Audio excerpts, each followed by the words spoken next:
আসসালামু আলাইকুম সুপ্রিয় দর্শক, আপনাদের ভালোবাসা আসলাম এক জীবন গল্প নিয়ে আমরা শুনবো তার জীবন কাহিনী। আসসালামু আলাইকুম। ওয়ালাইকুম আসসালাম। আসসালামু আলাইকুম। ওয়ালাইকুম আসসালাম। আপু কেমন আছেন? আছি মোটামুটি ভালো। আপনি কেমন আছেন? এই তো আলহামদুলিল্লাহ, আল্লাহ তাআলা রাখছে ভালো। আপু আপনার নামটা কি? আমার নাম মোসাম্মদ বৃষ্টি খাতুন। আপনার হোম ডিস্ট্রিক্ট? টাঙ্গাইল ভোগপুর। টাঙ্গাইল টু আপু। তো মূলত এখন আমাদের ক্যামেরার সামনে কেন আসছে? আসি আমি এর আগেও আসছিলাম, ভাই আমার কেউ পছন্দ করে না, বয়স হয় গরিব বলে। আবার আসি একটা জীবন সঙ্গীর জন্য। ও আচ্ছা। তো আপনার পরিবারে কে কে আছে? পরিবারে মা বাবা কেউ নেই। মা বাবা রোড অ্যাক্সিডেন্টে মারা গেছে, অনেক ছোট রাইখা সৎ চাচার কাছে মানুষ হয়েছে। ও আচ্ছা। তো এখন আপনি কেমন বয়সী ছেলে চাচ্ছেন? বয়স বেশি হোক বা বউ আছে বা বাচ্চা আছে, বউ মারা গেছে, কোনো সমস্যা নেই। শুধু সে আমার ভালোবাসবে, আমি তারে ভালোবাসা দিব সারা জীবন। আর কি এরকম একটা ভালো মনের মানুষ চাই। তো এইরকম চাচ্ছেন আপনি যে বউ থাকলেও বিয়ে শাদী বসবেন, জানেন কি যে বিয়ে শাদী বসলে যদি বউ থাকে আপনারা তো আবার ঝগড়া করবেন না, বা না করবো কেন? স্বামী ঠিক থাকলে আমি ঠিক থাকলে সব ঠিক। সে আপনারা তোমার কি বড় দুজন বোনের মতো। বড় বোনের মতো মিলেমিশে হ্যাঁ থাকবেন নাকি? থাকবো। সে যাক, দুটা বললো আমি কিছু বলবো না, আমি সব ওকে বড় ঠিক বোন। আছে, অনেক সুন্দর কথা বলছেন যে সে বড়, সে দুইটা কথা বললেও আমি কিছু বলবো না, আমি চুপ করে হ্যাঁ। থাকবো। আচ্ছা আপু, আপনার কি ফোন আছে? না আমার ফোন নাই। আমি ফোন কিনবো কিভাবে? থাকার মতো জায়গা নাই। একটা ছোট একটা ভাঙা ঘর আছে, তার ভিতরে থাকি। এক মুঠো ভাত অন্যজনের টেলার্সে কাজ করে খাই।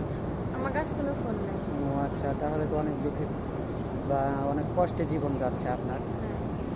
তো এখন আপনি যদি কোনো প্রবাসী ভাই আপনাকে বিয়ে শাদী করে প্রবাসী নিয়ে যেতে চায়, আপনি কি রাজি আছেন? হ্যাঁ, সে প্রবাসী কেন? সে যদি বলে যে আমার বউকে আমি গাছ তুলে রাখবো, যেখানে নিয়ে যাবে আমি সেখানেই যাবো। স্বামী যেখানে রাখবে সেখানেই যাবো।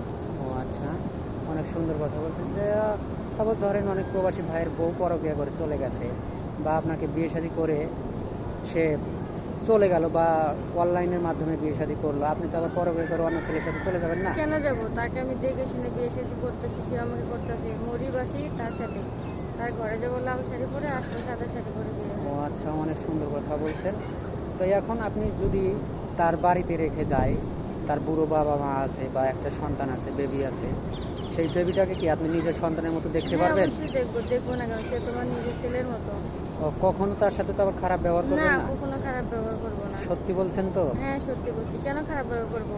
যে আমাকে সারা জীবন খাওয়াবে পড়াবে, তার ফ্যামিলি মানে আমার ফ্যামিলি, আমার তো মা বাবা ফ্যামিলি। ও আচ্ছা, তাকে নিজের সন্তানের মতো বড় হ্যাঁ, তাকে করবেন আমি না? নিজের সন্তানের মতো বড় ও করবো। আচ্ছা ঠিক আছে। তো কারো জীবন কাহিনী 2-4 মিনিটে শেষ করা যায় না। তো আপু, আপনার বয়সটা কত চলে? আমার বয়স চলতেছে 22। 22 বছর। তো যাক, আমাদের নাম্বার দেওয়া থাকবে, মানে ইউটিউব কর্তৃপক্ষের নাম্বার দেওয়া থাকবে, কেউ ভিডিও কল দেবেন না, অডিও কল দেবেন। ভিডিও কল দিলে ব্লক করতে বাধ্য থাকবো। আর আপু, আর একটা কথা, যে আপনি কি নামাজ কালাম রোজাও রাখেন? আপনি তো মুসলমান নাকি? হ্যাঁ রোজা রাখি, কোরআন শরীফ পড়ি, নামাজ কালাম পড়ি। কারণ মা বাবা চলে গেছে সবার জন্য আর কি। ও আচ্ছা ঠিক আছে, ভালো থাকবেন, সুস্থ থাকবেন।